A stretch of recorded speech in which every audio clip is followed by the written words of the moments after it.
Good morning to 1,200 awakened sovereign individuals. This is the Kacee Outdoor Podcast. We're about truth, freedom, and exploring the unknown. Today we're going to talk about the recent news with Speaker Kevin McCarthy being ousted with only being in office for 8 months.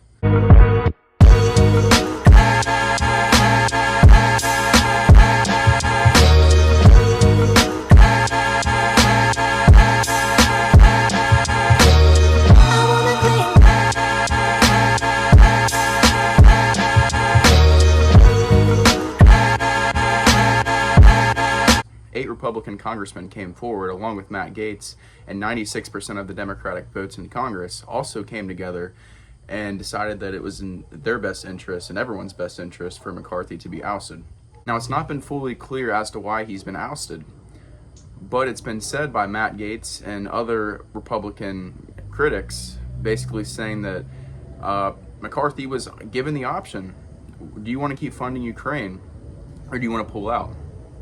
But he decided to go along with keep funding Ukraine, which was, again, it's a Democratic ideology and the reciprocal of what the Republicans, or most Republicans, let's say the nationalists, populist Republicans think. And that's the issue here. McCarthy went in there playing both sides, which is essentially what you want to do because you do not want to divide both parties. You want to find a uniform division to make decisions in the best interest of the country. But unfortunately, that's not the case here. There's been more unilateral division. McCarthy, again, isn't really firm on his issues. He seems like someone who's willing to change his opinion based on just outside influences. But again, not to discredit McCarthy from everything he's done, but at the same time is just because he does not want to pull out of Ukraine and he essentially disagrees with what many Republicans think, is that actually plausible enough for him to be removed as Speaker of the House? I'm not sure. I think we still need some more evidence and some more valid information to give it actual reasoning as to why he should be ousted. Because in the same time, the Republicans have done this 3 times with John Boehner. I can't remember who was before that, but this is not new, and this has happened a lot with the changing of speakers and removal of speakers. And to be fair, the job of the Speaker of the House is arguably one of the worst jobs in the country, next to being Donald Trump's personal lawyer. But at the same time, it's really confusing as to why there has to be a complete switch up of a speaker almost every 8 months to a year. Just not consistent enough. I mean, I don't think that all the problems in Washington, D.C. strictly bears on the Speaker of the House, the President. I mean, again, there are 3 branches of government. We have unilateral division and different departments of each sector. But you cannot sit here and blame one individual sector. You have to sit here and say, okay, everyone in Washington, D.C. is clearly corrupt. There's a lot of anti-establishment and anti-American agendas at play here. So it's not just one person that's going to solve the problem here. And don't just think because he had a great speech and he's so pro-American and nationalist that he's completely right that America is going to be different and DC is going to be different without McCarthy. I think that might have solved one issue out of 4,000.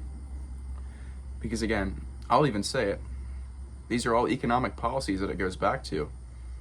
It's funding the wrong thing. It's giving all this money to Ukraine. It's giving all this money for COVID stimulus, trillions of dollars that we don't even have. So the Federal Reserve prints all this money, inflates the dollar, and now you have all these, you have these broke families, you have people who can't afford daycare, you have a very, very strict line between poverty and rich. So you really see why.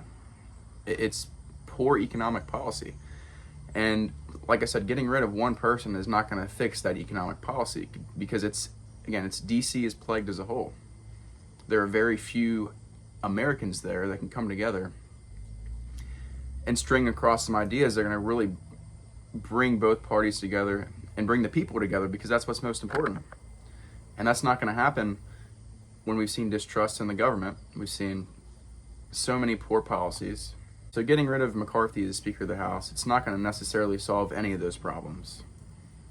Getting somebody else in there who's more authentic and more pro-American and populist, I think that would be better suited for especially times right now, because we need someone who's going to be strong-willed, really libertarian, conservative mindset, not someone who's willing to play both sides, especially when There's the Democrat-led FBI. You have the political party in power using police force to indict its political opponents, which is completely wrong.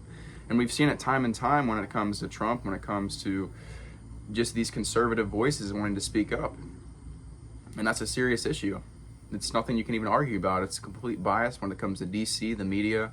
It's complete liberal, it's liberal privilege is what it really is. But back to the McCarthy deal here. There's been lots of conversation as who's going to fill his spot, because it's been a week and there is still yet to be a Speaker of the House to be named. So lots of people have said they wanted Donald Trump to join, wanted him to step in and be Speaker of the House. He actually replied back and said he would help Republicans if they need it. He didn't say he is, he said he would. So it's kind of like, that's like a hypothetical thing. So yeah, honestly, Donald Trump would probably be a good Speaker of the House. It would definitely spice things up in there. But I really would be surprised to see that actually happen. I think that's a long shot. And then others have said Jim Jordan. I think Jim Jordan would probably be the most likely candidate here. I can't say that I would rather have him than McCarthy. I almost see them as very similar, except Jordan's more conservative leaning, like more the pro-American, but he's not like the populist, nationalist, America first type of dude. He's still someone that would play in the middle.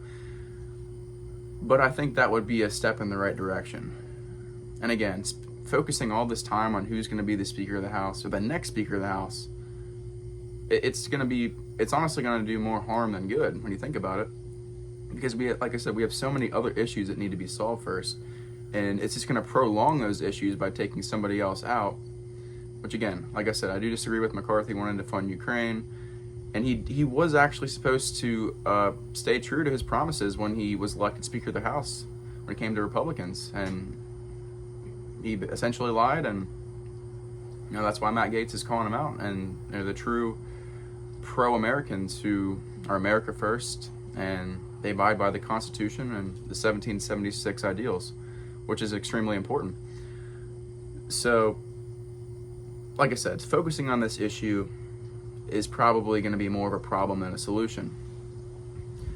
Just getting someone in there who's pro-American, who's there for the people in these hard times, is what we need. Nothing crazy. Just don't need any neoconservatives playing both sides. Not to get off subject here, but the main issues in this country is due to Bidenomics and the poor Biden policies. Not wanting to embrace coal, fracking, and energy. Wanting to leave the borders open and tell the Border Patrol agents that they cannot do their job. Wanting to fund a proxy war in Ukraine with taxpayer money without giving the Americans a say. All these things are causing the issues we have in our country. And the president, the Speaker of the House, all these people need to come together and have the common ideals that put this country into motion in 1776. I think that's what it's going to take. It's a long shot, and it's going to be really difficult with how divided we are today, not only in Republican, Democrat, but also the parties within parties. You have neoconservatives, you have pro-Americans, you have anti-Trump when it comes to Republicans. There's so many different parties within the parties. And that's why we're so divided as a country. But when we actually come together, we have a speaker, we have a president, we have congressmen that are willing to put America first. I think we'll be in a better position overall. But until that day happens, Washington, D.C. is going to be scuffling around like they always do with their hands in their pockets, just wanting to start nonsense and just find the next bullshit to start, because that's what they do. They are paid just like everybody else, and very few of them are pro-American. You see it in Matt Gaetz. You see it in Lauren Boebert. You see it in Marjorie Taylor Greene, but you don't see it in everybody else. So I would expect a new speaker to be named within the month. My guess is Jim Jordan.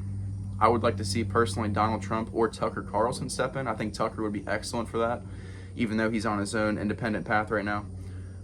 But yeah, like I said, within the month there'll be probably a new speaker. And, it probably won't change the world. It's not going to affect a whole lot. It could be the start to new agreements, new ideals put into place, and we'll have to see where it goes. But I think the presidential election is more important right now, making sure Biden does not get elected again. And also the local governments as well, and state governments, because you have, in Kentucky, I'm actually doing an episode this Sunday about Governor Beshear running against Daniel Cameron, who's a Republican candidate. We'll be doing an episode on that this Sunday. But yeah, we're going to have plenty more political content to cover this weekend. Stay tuned, stay awake, and just be free. Until next time.